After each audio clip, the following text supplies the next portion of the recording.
तो आज मैं आपको एक अनोखी रहस्यमय कहानी सुनाऊंगा। अगर आप चैनल पर नए हैं तो अभी सब्सक्राइब कर ले तथा कहानी पूरा देखें। अंत में एक अनोखा रहस्य छुपा है। धन्यवाद। तो सुनिए। प्राचीन समय की बात है। हिमालय की एक अत्यंत दुर्गम चोटी पर नीलकंठ नाम का एक छोटा सा गांव था।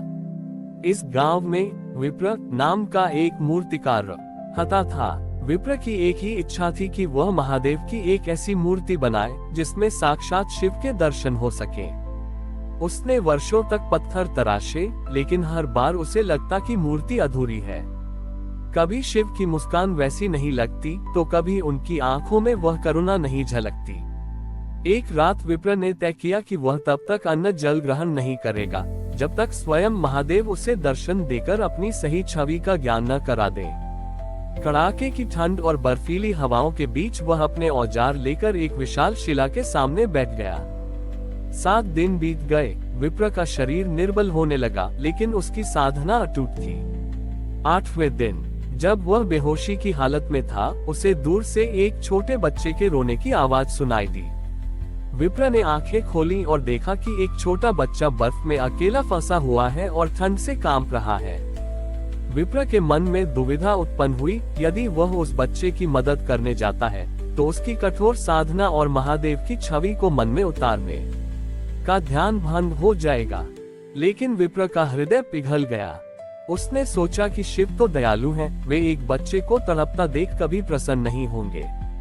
वह उठा, अपनी कांपती उंगलियों से उस बच्चे को उठाया और उसे अपनी झोपड़ी में लाकर आग जलाकर उसकी जान बचाई।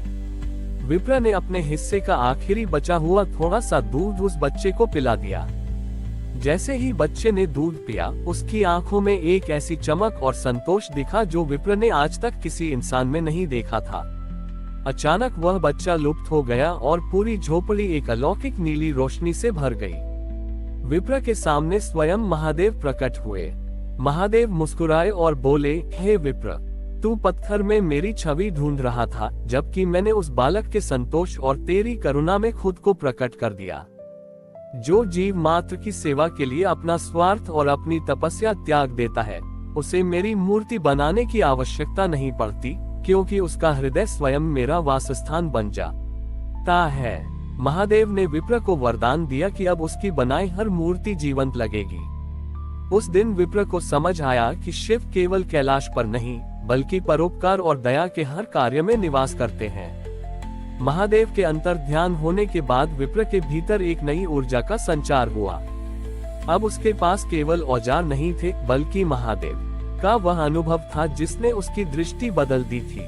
उसने उसी विशाल शिला को फिर से तराशना शुरू किया, लेकिन इस बार वह पत्थर को काट नहीं रहा था, बल्कि ऐसा लग रहा था जैसे वह पत्थर के भीतर छिपे शिव को बाहर निकाल रहा हो।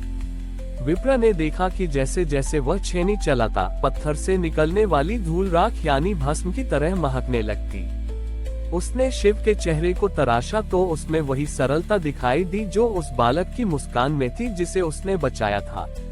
जब उसने शिव की आंखें बनाई तो उनमें वही करुणा झलकी जो एक पिता की अपनी संतान के प्रति होती है।